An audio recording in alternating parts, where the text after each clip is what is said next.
Bloomberg Audio Studios. Podcasts, radio, news.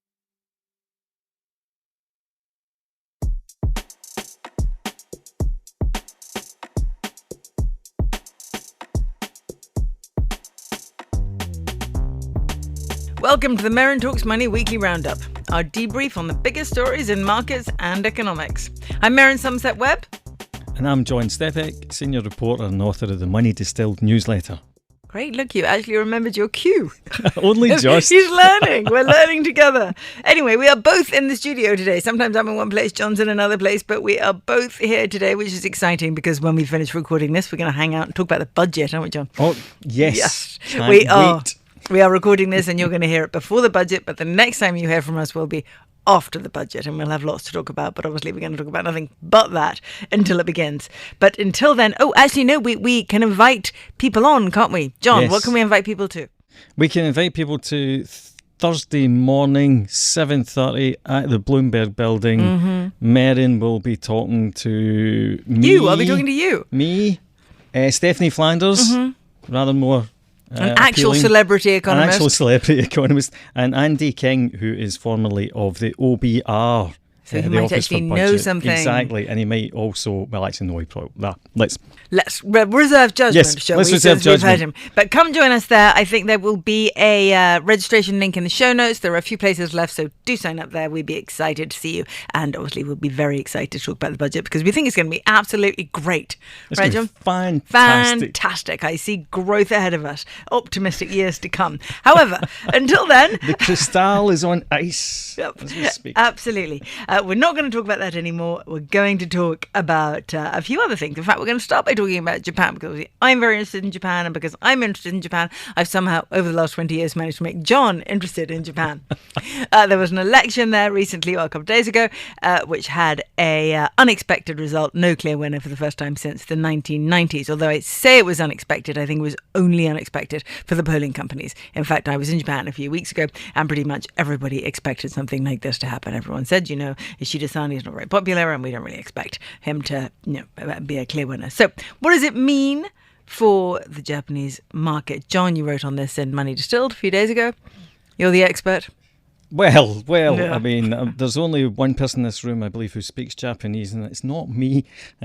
So, yes, Japan, politics. Basically, they didn't win. It now means that Japan has got a period of political uncertainty. As far as I'm concerned, that probably doesn't mean anything particularly for Japanese markets. The one and only area that I think is interesting from the point of view of investors is Japanese monetary policy, because that's probably the area where it's likely to have anything that happens in Japan is likely to have an impact on global markets. And for now, the sort of general consensus is that if Japan goes into a period of political, instability, then that's likely to mean that Japanese interest rates sort of remain roughly where they are. I got to admit, I'm not really convinced by that. I'm not saying I don't have strong conviction on it, but it sort of feels like another of these Japanese exceptionalism arguments.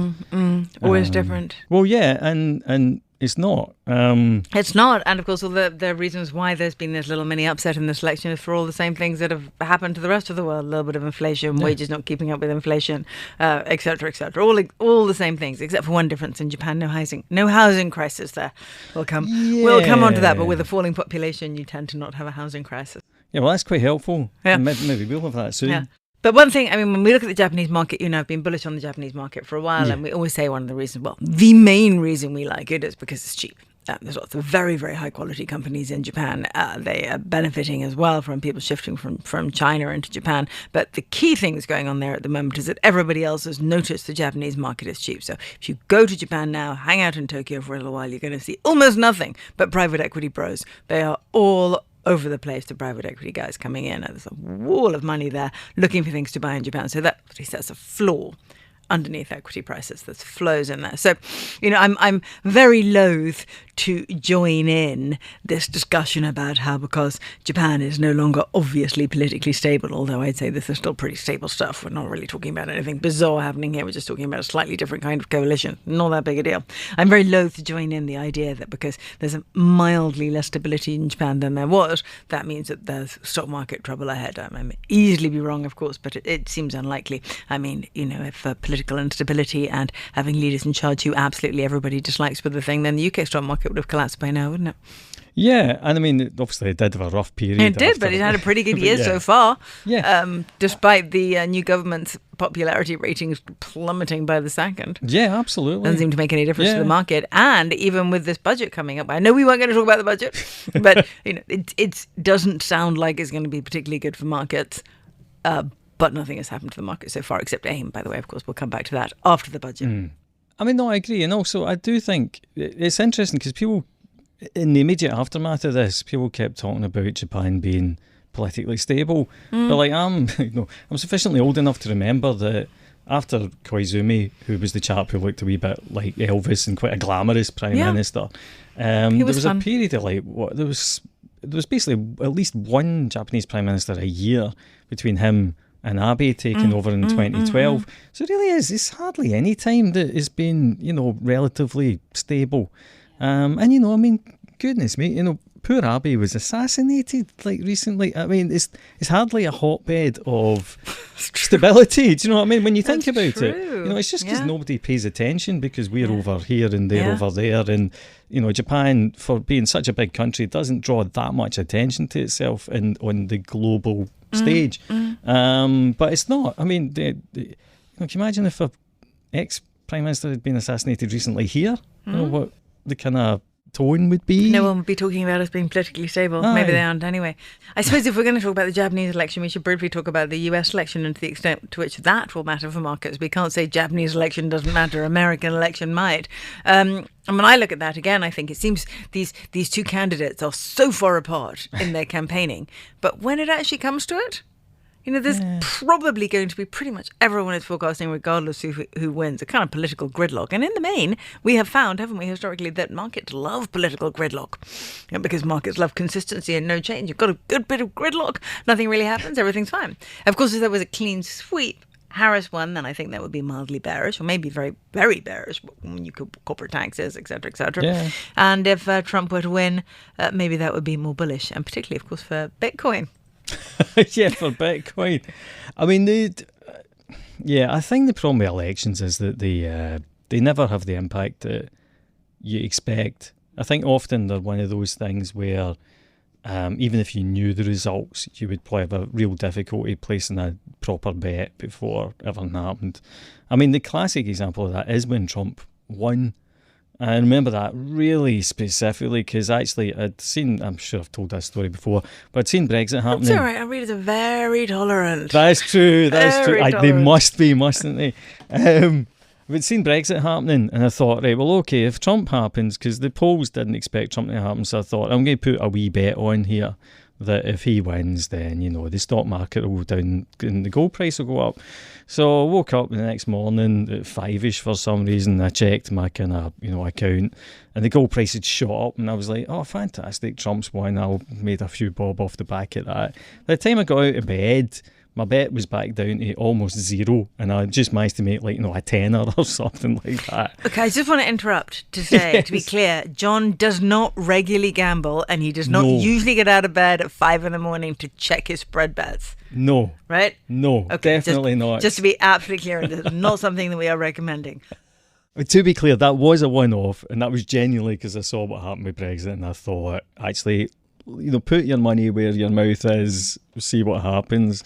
And the best learning experience from it was actually, what you expect to happen doesn't always happen. Yeah, well, if anyone didn't hear our podcast with Liz Ann Saunders when we talked a lot about the US election, that kind of thing, go back to that because that's kind of interesting on why you really, really shouldn't trade around elections. This is pointless. Of course, I'm assuming that you are long gold some other way, John. Oh, yeah, aye. Yeah, I mean, that's portfolio insurance, sensible asset allocation as opposed to wildly punting. And I'm sure you'd say the same for your junior gold miners and junior silver miners, right? Don't shame my portfolio. Okay, no, I'm not putting, no portfolio shaming on this podcast. Listen, okay, right, back to Japan. Back to Japan, their lack of a housing crisis, which is almost entirely based around the fact that they have not had a very fast rising population and that the population is now actually falling. I think we talked about this the other day, didn't we? We said the population is... Did we talk about this on the podcast or did we talk about this among ourselves? We never know. You know, I'm sorry, listeners. We have lots of conversations before we start recording, conversations after we start recording, and sometimes we can't remember what we actually talked about. But we were talking at some point about the Japanese population, which everyone's been talking about it falling for ages because it hasn't actually fallen until relatively recently, and it is now on a gentle declining path, which ours would be as well. Because our fertility rate, new numbers out this week saying that our fertility rate is 1.44, which is extraordinary, so far below replacement rate. And without mass immigration, our population would also be falling slightly. Of course, it isn't. We still have a rising population, and that gives us the housing, to a degree, gives us the housing crisis and the pressure on our infrastructure, etc., which Japan doesn't have. Which is leading me up to talking about falling fertility everywhere. You know, one of the things that you and I have written about quite a lot over the years is this idea of peak population coming way earlier than most people expect. And if you look at, I actually was looking at a chart today, which is a 2020 chart looking at where populations of different countries are expected to get to by 2100. And if you look at it today, a mere 4 years later, it looks outrageously out of date because fertility rates in nearly all the countries listed as having very fast growing populations have already come off. Yeah. So all this time we've been worrying for decades, haven't we, about overpopulation, and lots of talk about it. We've got to find a way to control population. Yeah. But of course, it happens all by itself. And maybe we should start being less worried about very fast-growing population and thinking more about why it is that women, particularly in developed countries, only want to have one child. I mean, I think this is starting to raise a lot of conversation. I know that there's a sort of stubborn mentality that we've still got too many people, but I think you've seen that swing in the last, I would say, 18 months or so. Yeah, so towards recent. People actually starting to question this. And the things, I mean, it's one of those things, I mean, we've talked about it before. My view, or the sort of logical view to my mind, is something to do with milestones kind of being hit. Basically, if you spend longer in education, you're probably going to have your kids later. And by the time you have your kids, then you probably get less time to have as many as perhaps you would. And then on top of that, obviously, you've got the economic stuff. Hard household formation being difficult because house prices are so high, all of that sort of thing. And our sense of how much space we need per child has probably changed as well. Yeah. And also, obviously things like, contraception obviously is a huge thing. And that, the big drop off in people having babies, in Britain happened kind of in the 60s and 70s. And so obviously that kind of matters. And I also think that the religious taboos on using contraception, like in Catholicism, for example, are important too. But I think the main things are kind of... I'm pretty sure you're veering off topic here. Oh, no, I don't think so. No, but this is the problem. Because the people who write about this stuff tend to not have religious backgrounds. But there's lots of people in the real world, including in Britain, especially, maybe my parents' generation, or certainly their parents' generation, actually had strong convictions Catholic on this, or other beliefs. Yeah. Well, the other part of it has got to be childcare, and one of the things that comes up over and over and over again is the ratio between carer to child in UK nurseries, and it's the highest in the world, or the lowest in the world, for 4 kids per adult. Yeah. And the next along, I can't remember where it is in another European country, is 6. And that's not considered to be very many. Yeah. So, we have this incredibly low ratio. It means because of that, it means that childcare workers are very underpaid because it's very expensive. You've got to have lots of them per kid. And the more expensive childcare is, the harder it is for women to have more than 1 kid, 2 kids. Yeah, absolutely. Yeah. Anyway, key point is that this is underway, that UK fertility rate is continuing to fall, and that does have huge impacts. It has impacts for the way people vote, it has impacts for the way the country is run, impacts for our fiscal situation, etc. So if you're going to watch one number over the next 10 years, make it the global fertility rate. Definitely. I mean, Can you think of a more important number, John? No, not at all. But the one thing I'm wondering about is whether there will be eventually a post-COVID slight bounce. I can't help but think that at least part of the kind of cataclysmic drop-off in the last couple of years specifically has been driven by people delaying having kids even further. But I mean, the long-term trend is pretty clear. Unless, of course, contrary opinion, what if the great productivity revolution occurs?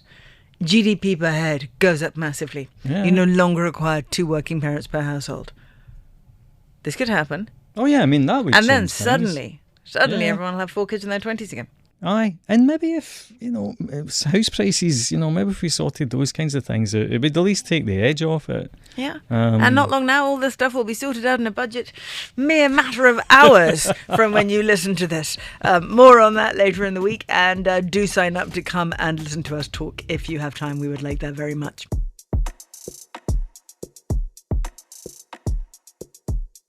Thanks for listening to this week's Merryn Talks Money debrief. If you like our show, rate, review and subscribe wherever you listen to podcasts. Also be sure to follow me and John on X or Twitter at MerrynSW and John_Stepek. This episode was produced by Summer Sadi, production support and sound design by Moses Andam. Questions and comments on this show and all our shows are always welcome. Our show email is merrynmoney@bloomberg.net.